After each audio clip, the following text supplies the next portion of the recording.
तो एक बार फिर से आप सभी का शारदीय सरप्राइज की ओर से हार्दिक स्वागत और अभिनंदन है। हम लोग PYQ सीरीज में चर्चा कर रहे थे भारतीय संविधान से संबंधित प्रश्नों पर। ठीक है, उसी चर्चा को आज आगे फिर बढ़ाते हैं। पहला प्रश्न है, भारत का राष्ट्रपति निम्नलिखित में से कौन सा कार्य नहीं कर सकता है? ऑप्शंस हैं, भारत के प्रधानमंत्री को नियुक्त करना, किसी भी हत्या के अभियुक्त को दंडित करना, उच्चतम न्यायालय के न्यायाधीशों को नियुक्त करना या मिलिट्री थल सेना के लेफ्टिनेंट जनरल की सेवा समाप्त करना। छत्तीसगढ़ पीछे 2005 में पूछा गया है इसे। उत्तर है बी ऑप्शन, यानी कि किसी भी हत्या के अभियुक्त को दंडित करना है। यह राष्ट्रपति का कार्य नहीं है। निम्नलिखित में से कौन अपना पद राष्ट्रपति के प्रसाद पर्यंत धारण करता है? लोकसभा का अध्यक्ष, भारत का महान्यायवादी, भारत का नियंत्रक एवं महालेखा परीक्षक, संघ लोक सेवा आयोग का अध्यक्ष। यूपी PCS 2002, यूपी CJ 2003 और RAS-RTS प्री परीक्षा 2008 में पूछा गया है इसे। उत्तर है बी ऑप्शन, यानी कि भारत का महान्यायवादी। निम्नलिखित में से कौन सा कथन भारत के महान्यायवादी के बारे में असत्य है? ऑप्शन से, उसे सर्वोच्च न्यायालय के न्यायाधीश होने की योग्यता धारित करनी चाहिए, उसे उन्हीं तरीकों और उन्हीं आधारों पर पद से हटाया जा सकता है जिन पर उच्चतम न्यायालय के न्यायाधीश को हटाया जा सकता है, उसका कार्य भारत सरकार को सलाह देना है, वह संसद में बिना उसका सदस्य हुए भी बैठ सकता है। असत्य कथन को चुनना है। ये झारखंड PCSJ प्री परीक्षा 2012 में पूछा गया है इससे। उत्तर है बी ऑप्शन, यानी कि उससे उन्हीं तरीकों और उन्हीं आधारों पर पद से हटाया जा सकता है जिन पर उच्चतम न्यायालय के न्यायाधीश को हटाया जा सकता है। ये कथन असत्य है, जबकि A, C, D तीनों सत्य है। निम्नलिखित में से कौन भारत के राष्ट्रपति की इच्छा तक ही पद पर बना रहता है? ऑप्शंस, निर्वाचन आयुक्त, एक राज्य का राज्यपाल, उच्चतम न्यायालय के न्यायाधीश, लोकसभा का अध्यक्ष। यूपी APO स्पेशल 2008 में पूछा गया है इसे। उत्तर है बी ऑप्शन, यानी कि एक राज्य का राज्यपाल। उच्चतम न्यायालय द्वारा पारित निम्नलिखित निर्णयों का चक्रानुक्रम सर्वोत्तमवाद से प्रारंभ कर अद्यतनवाद तक इंगित कीजिए। नीचे दिए गए कोड का प्रयोग कीजिए। यहाँ पे 4 वाद दिए गए हैं और नीचे कोड दिया गया है। ये यूपी CJ 2014 में पूछा गया है। उत्तर देख लेते हैं इसका। ए ऑप्शन सही है, यानी कि 3, 1, 2, 4। 3 यानी कि MR बालाजी बनाम मैसूर राज्य है सबसे पहले। उसके बाद अखिल भारतीय शोषित कर्मचारी संघ बनाम भारत संघ है। फिर 2 इंदिरा साहनी बनाम भारत संघ है। फिर 4 AIIMS छात्र संघ बनाम AIIMS। ठीक है, अगला प्रश्न देखते हैं। निम्न में से कौन सही है? राष्ट्रपति पर संविधान के अतिक्रमण के आधार पर महाभियोग चलाया जा सकता है। उच्चतर न्यायपालिका के न्यायाधीश अपने सदाचार की अवधि तक पद पर बने रहते हैं। संघ मंत्रिपरिषद पर राष्ट्रपति के प्रसाद पर्यंत अपने पद पर बनी रहती है। राष्ट्रपति उस पद पर पुनर्निर्वाचन हेतु पात्र होता है। कूट है यहाँ पे। यूपी लोअर प्री परीक्षा 2004 में पूछा गया है। उत्तर है सी ऑप्शन, यानी कि 1, 3, 4। 1, 3, 4 सही है। एक क्या है, राष्ट्रपति पर संविधान के अतिक्रमण के आधार पर महाभियोग चलाया जा सकता है। और 3 है, संघ मंत्रिपरिषद राष्ट्रपति के प्रसाद पर्यंत अपने पद पर बनी रहती है। और 4 है, राष्ट्रपति उस पद पर पुनर्निर्वाचन हेतु पात्र होता है।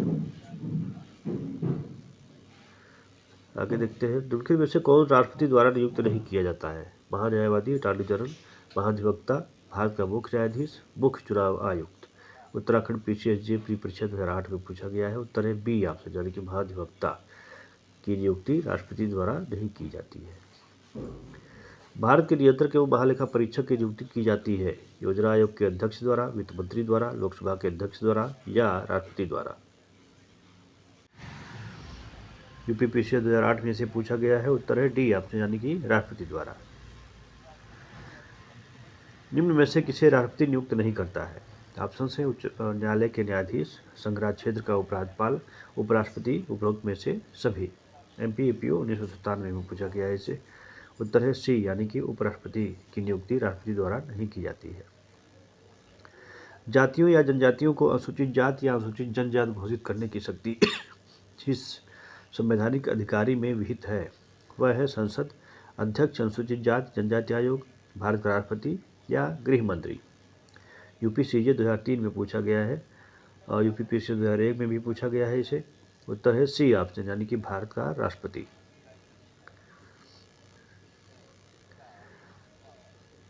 भारत के संविधान के निम्नलिखित किस प्रावधान द्वारा राष्ट्रपति को अध्यादेश प्रख्यापित करने की शक्ति प्राप्त है? अनुच्छेद 112, अनुच्छेद 123, अनुच्छेद 124, अनुच्छेद 125। एमपी एपीओ 2010 में पूछा गया है, यूपी लोअर 2003 में भी पूछा गया है, यूपी पीसी 1992 में भी पूछा गया है। उत्तर है बी ऑप्शन यानी कि अनुच्छेद 123।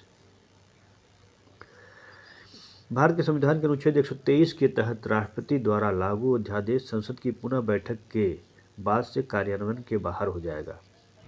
ऑप्शन है 3 माह, 6 माह, 6 सप्ताह, 15 दिन। छत्तीसगढ़ सीजे 2016 में पूछा गया है इसे। सी ऑप्शन उत्तर है इसका यानी कि 6 सप्ताह। 6 सप्ताह के बाद से कार्यान्वयन के बाहर हो जाएगा। कथन ए है भारत का राष्ट्रपति मात्र संवैधानिक प्रमुख है। कथन आर है संसदीय प्रकार की सरकार में प्रधानमंत्री सरकार का प्रमुख होता है। उपरोक्त में कथनों के संदर्भ में निम्नलिखित में से कौन सा सही है? यहाँ ऑप्शन दिए गए हैं। उत्तर है ए ऑप्शन यानी कि ए और आर दोनों सही है तथा आर ए की सही व्याख्या है। यूपी लोअर प्री परीक्षा 2004 में पूछा गया है इसे। अगला प्रश्न है कथन है भारत का राष्ट्रपति किसी भी समय अध्यादेश प्रख्यापित कर सकता है सिवाय जब संसद के दोनों सदनों का सत्र चल रहा हो। कारण है जब भारत का उपराष्ट्रपति कार्यवाहक राष्ट्रपति के रूप में कार्यरत हो तब वह साथ साथ राज्यसभा के सभापति के कार्यों को भी संपादित करता है। कूट है ए और आर दोनों गलत है, ए और आर दोनों सही है। ए सही है, आर गलत है, ए गलत है, आर सही। यूपी पीसीएस 2009 में पूछा गया है। उत्तर है सी यानी कि ए सही है परंतु आर गलत है। भारतीय संविधान के किस अनुच्छेद के अंतर्गत भारत का राष्ट्रपति किसी विषय या मामले में उच्चतम न्यायालय की राय मांग सकते हैं? अनुच्छेद 140, अनुच्छेद 141, अनुच्छेद 143, अनुच्छेद 142। यूपी लोअर स्पेशल 2003 में पूछा गया है। उत्तर है सी यानी कि अनुच्छेद 143 के तहत। कथन है राष्ट्रपति विधि के तथ्यों के किसी प्रश्न पर उच्चतम न्यायालय से परामर्श करने का अधिकार रखता है। कारण है संविधान यह अभिनिर्धारित करता है कि राष्ट्रपति उच्चतम न्यायालय द्वारा दी गई सलाह को मानने के लिए बाध्यकर है। ऑप्शन यहाँ दिए गए हैं। बिहार पीसीएसजे प्री परीक्षा 2009 में पूछा गया है इसे। उत्तर है सी यानी कि ए सही है किंतु आर जो है वो गलत है। किसी भी राज्य के राज्यपाल को ऑप्शन से 5 वर्ष से पूर्व नहीं हटाया जा सकता। राज्य के मुख्यमंत्री द्वारा कभी भी हटाया जा सकता है। राष्ट्रपति द्वारा कभी भी हटाया जा सकता है। केवल संसद द्वारा हटाया जा सकता है। छत्तीसगढ़ पीसीएस 2005 में पूछा गया है इसे। उत्तर है सी यानी कि राष्ट्रपति द्वारा कभी भी हटाया जा सकता है। राष्ट्रपति निम्नलिखित कार्य मंत्रिपरिषद के परामर्श पर नहीं करेगा। क्षमा शक्ति का प्रयोग, लोकसभा का विघटन, संविधान के अनुच्छेद 356 के अंतर्गत राज्य सरकार की बर्खास्तगी, इस बात का निर्णय कि किसी सांसद ने अनर्हता को प्राप्त कर लिया है। यूपी पीसीएस 1911 में पूछा गया है इसे। उत्तर है डी यानी कि इस बात का निर्णय कि किसी सांसद ने अनर्हता को प्राप्त कर लिया है। निम्नलिखित में से कौन सा कथन सही है? संसद सदस्य की अयोग्यता के प्रश्न पर निर्णय लेते समय राष्ट्रपति किस रीति से कार्य करेगा? ऑप्शन से चुनाव आयोग के विचारानुसार, उच्चतम न्यायालय के परामर्शानुसार, मंत्रिमंडल की सहायता एवं सलाह के अनुसार, अपने निजी विवेक अनुसार। यूपी सीजे 2012 में पूछा गया है। उत्तर है ए ऑप्शन यानी कि चुनाव आयोग के विचारानुसार। अगला प्रश्न है निम्नलिखित में से किस मामले में राष्ट्रपति मंत्रिपरिषद की सलाह पर कार्य नहीं करता? जब वह आपात की घोषणा करता है, जब वह किसी अपराधी को क्षमादान देता है, जब वह एक अध्यादेश प्रख्यापित करता है, जब वह संसद के किसी सदन के सदस्य की निरर्हता के प्रश्न का निश्चय करता है। यूपी पीसीएस 1996 में पूछा गया है। उत्तर है डी ऑप्शन यानी कि जब वह संसद के किसी सदस्य की निरर्हता के प्रश्न का निश्चय करता है तो वह मंत्रिपरिषद की सलाह पर कार्य नहीं करता। संविधान में प्रदत्त शक्तियों का दुरुपयोग करके भारतीय राष्ट्रपति एक निरंकुश शासक बन सकता है। किसने इस प्रकार की आशंका व्यक्त की थी?